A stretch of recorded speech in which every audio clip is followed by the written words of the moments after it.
الله وبركاته. مساكم الله بالخير جميعا. الحمد لله وحده مانح الهبات وكريم العطايا، والصلاة والسلام على من أمرنا بالفرح والسرور نبينا محمد وعلى آله وصحبه وسلم تسليما كثيرا. حضورنا الكريم، السلام عليكم ورحمة الله وبركاته. حياكم الله جميعا بين أهليكم وأحبابكم في أحساء الخير. سعدنا بحضور الجميع، وكلنا فخر بقدوم نخبة من رجال الوطن وأبطال الدفاع الجوي.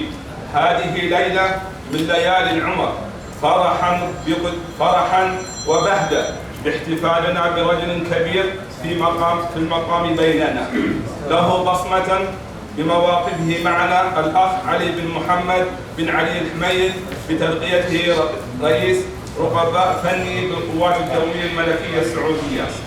كلمة لعميد الأسرة الخاص الأستاذ مصطفى بن علي الحميد، فليتفضل.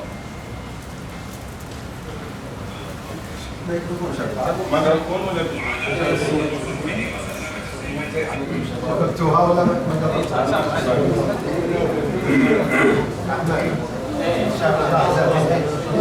بسم الله الرحمن الرحيم. الحمد لله رب العالمين، والصلاة والسلام على أشرف الأنبياء والمرسلين سيدنا وحبيبنا محمد وعلى آله وصحبه أجمعين. نرحب بالإخوان جميعا، وأنتم أصحاب الدار ونحن الضيوف، فأهلا وسهلا بكم في محلكم.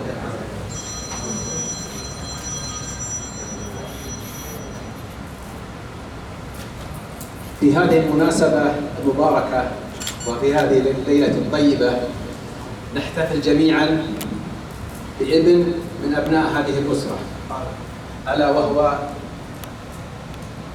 الأخ علي بن محمد الحميد. أنا أسميه الأخ ولو إني أكبر منه، لكن حقيقة أنا لمست فيه كثير جدا، وهو قدوة لزملائه وقدوة لأبناء العمومة جميعا. فأنا سألقب بالأخ وليس الابن. ولا الله يبارك فيك. الحقيقة هذه ليلة مباركة وليلة سعيدة، وهي دعوة لبقية الأبناء، وسواء الأبناء من الأسرة أو من خارج الأسرة، لأن يحذوا مثل هذا الحذو. فقد كان ابن علي حقيقة يعني له كاريزما معينة، له شخصية معينة في القيادة، سواء بين زملائه أو كما سمعنا عنه في العمل من بعض الإخوان يتحدثوا عن هذا الموضوع.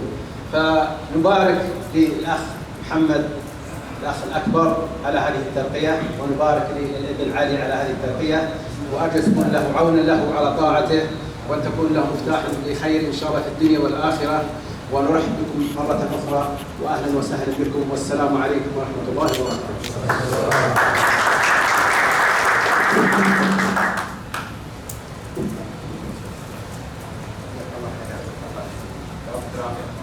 كلمة للشيخ سلمان الشنبط بسام قائد رفع التسليح سابقا.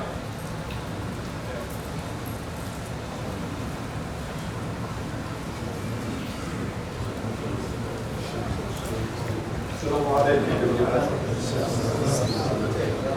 الحمد لله والصلاة والسلام على رسول الله محمد صلى الله عليه وسلم. أول نشكر الله سبحانه وتعالى، ثم الوالد محمد علي حميد والأسرة الكريمة في محافظة المبرز،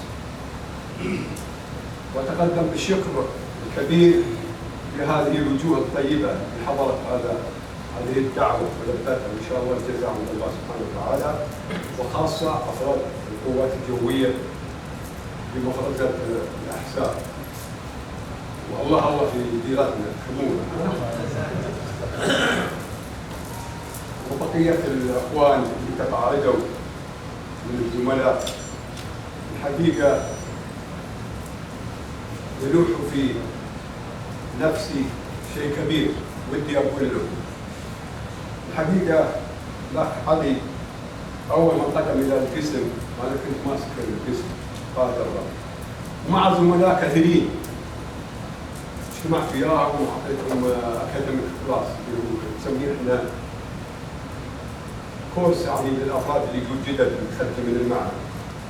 أعطيناهم بعض النصائح البسيطة أنا وزملائي، طبعا أنا قايد الرفع اللي توجهت النصائح، ولمست في هذا إنسان الحقيقة رغبة شغوفة للتعليم والتعلم، وركزت عليه الحقيقة، حطيت كل أولوياتي للولد هذا.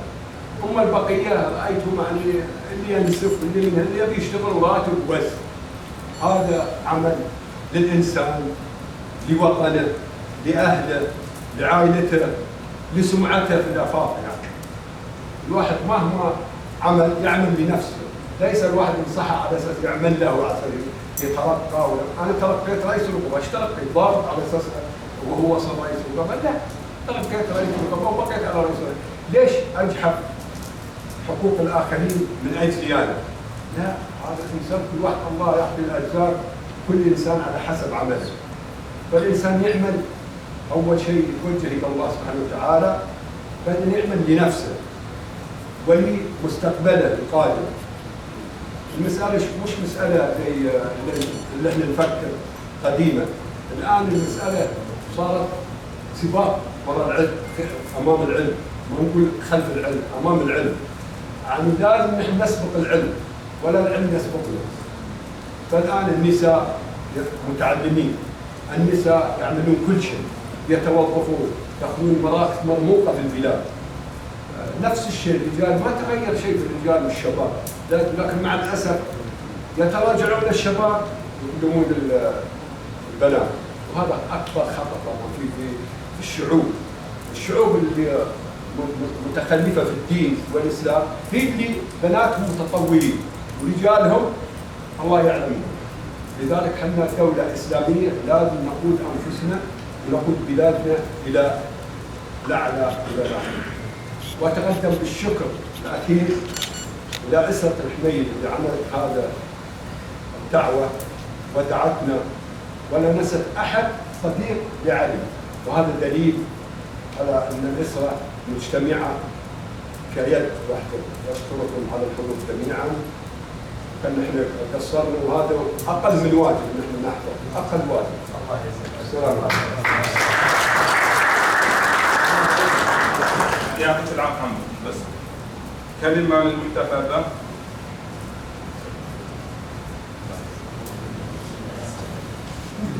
السلام عليكم ورحمة الله وبركاته.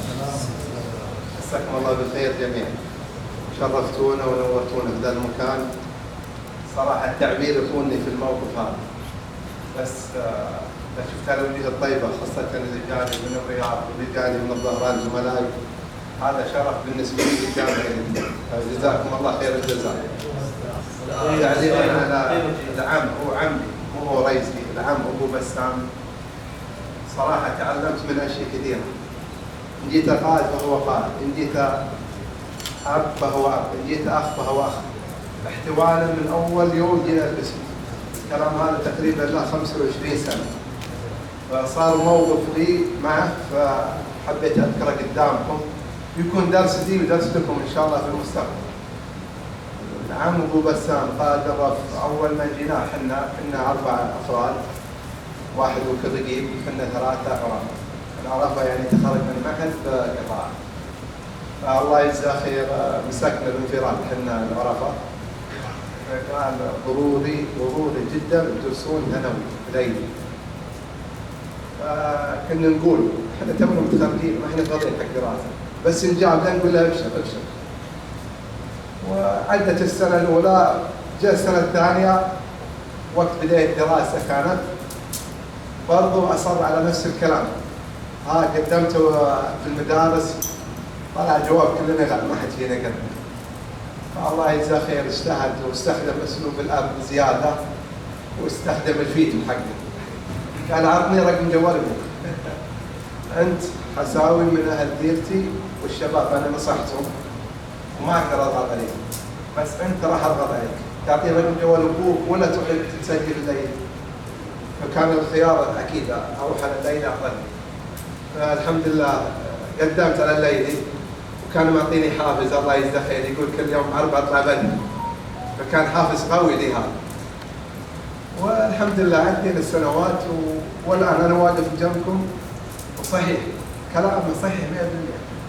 لعلك رئيس اللي هو انا اخوياي للاسف ان شاء الله يعني في المستقبل المدرسه والثانوي هذاك الوقت صحيح فرقت انا معهم قبل معي.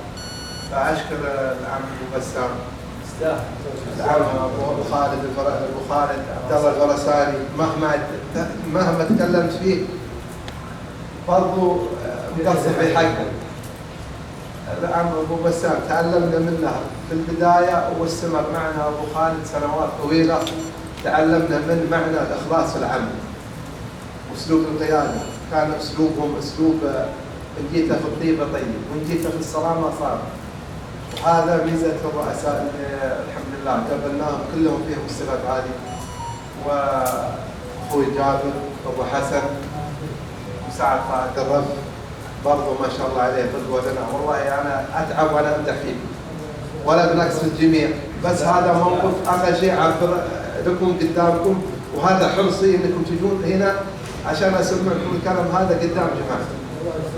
طبعا ولا انسى اشكر جميع اخواني اللي شاركوا في الحفل بالتقديم، ترى لي جايزه هم اللي مكتفلين بالمكان هذا كله. عندي جروب اسمه شباب ديوانيه ابو محمد ما شاء الله عليهم مبدعين ودائما سباقين في الاعمال هذه. ولا انسى واحد من عمان عم فهد الله يجزاه خير تكفل بجزء كثير من العشاء. فنحب نشكركم جميعا على حضوركم وديتكم، والله يعلم ان هذا فرح بالنسبه لي. والمناسبه هذه ابى اقدم شيء بسيط جدا حق العم ابو بسام وابو خالد، جيتهم وبدل العمر بالنسبه لي شيء عظيم جدا، والحمد لله رب العالمين على التوفيق. ولا انسى اخوي محمد رئيس الفنيين حاليا في مقفزه الاحساء، وما شاء الله عليه مبدع في عمله ومتقن، وبرضه صار شوي بعد نبدا عشان ويعطيكم العافيه يا شيخ. هذا كان اعطاني اسبوع كامل مدام الله يجزاك. سامي عمو بس هذا اخر شيء اجمله. ايوه والله انت ذكي والله انت ذكي والله هذا اخر شيء اجمله. سامي عمو هذا اخر شيء اجمله. ايوه بس هذا شيء تعلمنا منه ان تكون كل الاعمال والاعمال الخاصه اللي زيك ينشر. الله يجزاك جزاكم الله خير. يعطيك العافيه محمد. جاء دور التقدير بيننا وتقديم عربون المحبه بين الاخوه. هديه مقدمه من ابو خالد العم عبد الله الفرساني. تفضل يا عم. تفضل معي.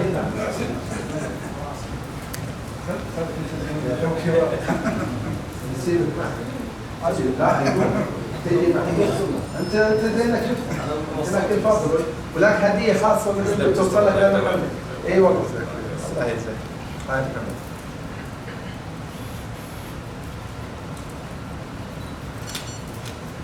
هديه مقدمه من افراد نسحب الهواء. هديه مقدمه من افراد رفع التسليح في القاعده.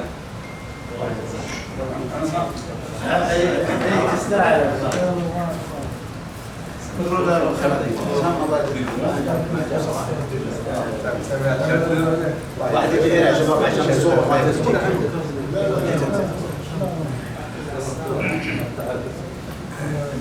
هذه الشخصية عدلة ترى والله صور.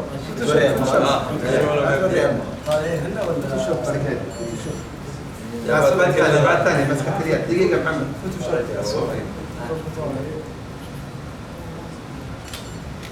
الله يجزاك خير كثر خير. الله يجزاك. هديه مقدمه من الخال ابو صلاح حمد بن محمد الحميد. الله يجزاك. عطنا صورة.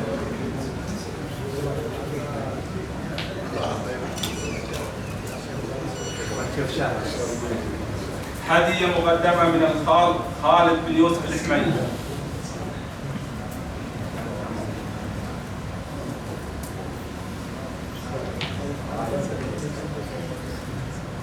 هديه مقدمه من الخال خالد بن علي الحميد.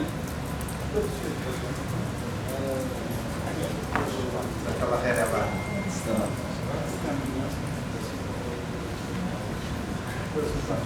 هدية مقدمة من الأستاذ فهد بن عبد العزيز الحميد مشاهد.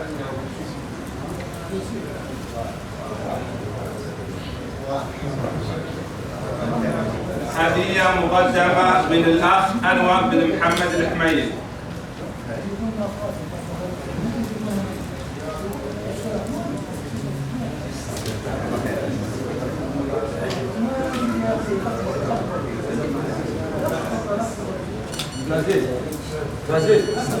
هدية مقدمة من سليم محمد سليم.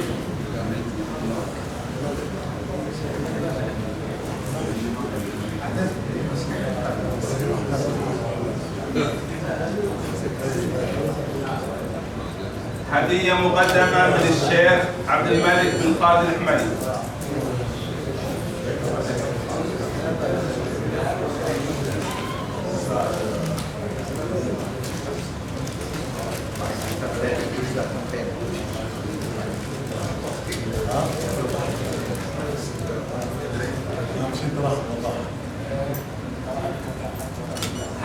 هدايا مقدمة من شباب جروب ديوانية أبو محمد. يا صالح يا سلطان يلا قوم. يا سامي شيخ عبد العزيز قوم. فهد ابو عبد العزيز اللي قدام تعالوا معانا الموجود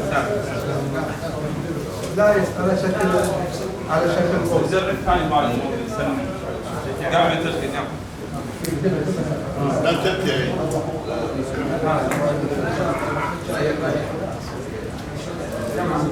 دقيقة محمد دقيقة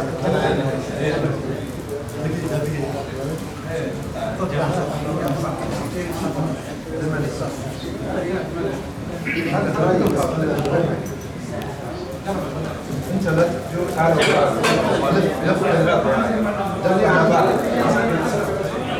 على بعض اوكي طيب يلا احمد يلا يا شباب يلا ترى طولت يلا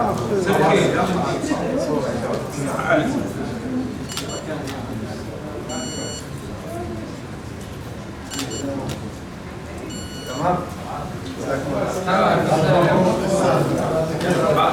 صورة جماعية علي، صورة جماعية. يا شباب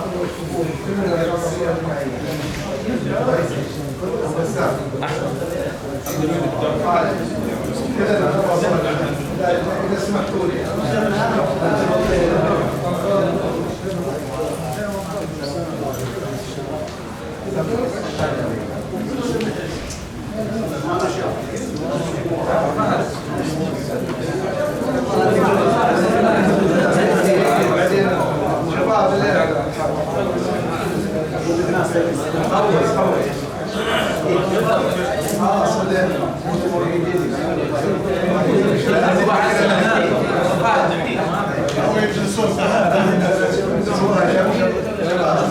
ركز مع كلام دائما مشابه ركز مع الصورة يا شباب يبينون كلهم ولا بعض؟